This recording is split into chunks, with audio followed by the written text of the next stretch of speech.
বর্তমানে আওয়ামী লীগের শীর্ষ সারির অধিকাংশ নেতা ভারতে অবস্থান করছেন। যারা ইতোমধ্যে ভারতে পালিয়ে যেতে সক্ষম হয়েছেন তাদের থাকা খাওয়ার খরচ নিয়ে তেমন কোনো টেনশন নেই। দেশ থেকেই হুন্ডিতে দেদার যাচ্ছে টাকা। আবার কারো কারো মোটা অঙ্কের অর্থ তৃতীয় পক্ষ পুরোটাই গায়েব করে দিয়েছেন। এরকম কিছু খবরও হাতে এসেছে। অপর একটি সূত্র জানিয়েছে, আওয়ামী ভিআইপিদের অনেকে ভারত থেকে দালালের মাধ্যমে নেপাল হয়ে পাড়ি জমিয়েছেন কাঙ্ক্ষিত দেশে। কেউ কেউ ভারত থেকে সরাসরি চলে গেছেন ইউরোপের কোনো দেশে, যেখানে আগে থেকেই তাদের বিপুল পরিমাণ সম্পদ রয়েছে। কারো কারো স্ত্রী সন্তান ও নাগরিকত্ব নিয়ে আছেন বহাল তবিয়তে। কুমিল্লার আলোচিত এমপি আ.ক.ম বাহারউদ্দিন বাহার ও তার মেয়ে সাবেক সিটি মেয়র তাহসিন বাহার সূচনা এখন ভারতে অবস্থান করছেন। তবে তারা কখন কিভাবে ভারত গেলেন এ নিয়ে কুমিল্লায় নানান আলোচনা চলছে। কেউ কেউ বলছেন, ব্রাহ্মণপাড়া উপজেলার শশীদল এলাকার ইউপি সদস্য এবং চিহ্নিত চোরাকার বাড়ি সুমনের সহায়তায় তারা ভারতে পৌঁছাতে সক্ষম হন। 10 লাখ টাকার বিনিময়ে পরিবারসহ বাহারকে ভারতে পৌঁছে দেওয়া হয়।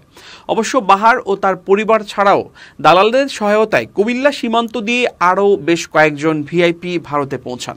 তাদের মধ্যে আছেন কুমিল্লা 5 আসনের সাবেক সংসদ সদস্য আবু জাহের, ব্রাহ্মণপাড়া উপজেলা পরিষদের অপসারিত চেয়ারম্যান আবু তৈয়ব ওরফে অপি, সদর উপজেলার অপসারিত chairman Amirul Islam Tutul, vice chairman Pavel, মহানগর যুবলীগের আহ্বায়ক আবদুল্লাহ আল মাহমুদ ওরফে শহীদ, মহানগর স্বেচ্ছাসেবক লীগের সভাপতি রিন্টু, সাধারণ সম্পাদক পিয়াস, কুমিল্লা সিটি কর্পোরেশনের প্যানেল মেয়র হাবিবুর আল সাদি, সাবেক স্থানীয় সরকার মন্ত্রী তাজুল ইসলামের ব্যক্তিগত সহকারী কামাল হোসেন।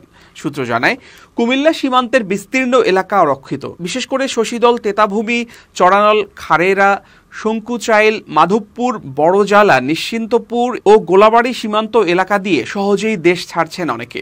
বর্তমানে এসব এলাকায় দালাল চক্রের শতাধিক সদস্য সক্রিয়।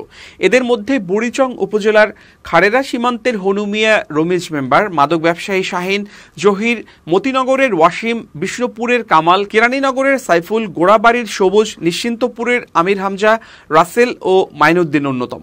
সংশ্লিষ্টরা বলছেন, দালালদের সহায়তায় একের পর এক আওয়ামী নেতারা ভারতে পালাতে সক্ষম হয় স্থানীয়দের অনেকে ক্ষুব্ধ। এ কারণে এলাকায় অপরিচিত কাউকে দেখে সন্দেহ হলে তাদের ধরে বিজিবির হাতে তুলে দেওয়া হচ্ছে।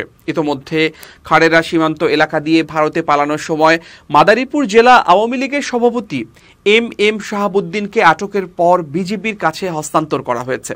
সীমান্ত পরিস্থিতি সম্পর্কে জানতে চাইলে কুমিল্লা এলাকার দায়িত্বপ্রাপ্ত 60 বিজিবির অধিনায়ক লেফটেন্যান্ট কর্নেল জাবের বিন জব্বার বলেন, মানব পাচার, ভারতে অবৈধভাবে অনুপ্রবেশ রোধ এবং চোরাচালান নিয়ন্ত্রণে বিজিবির সদস্যরা সক্রিয় রয়েছে।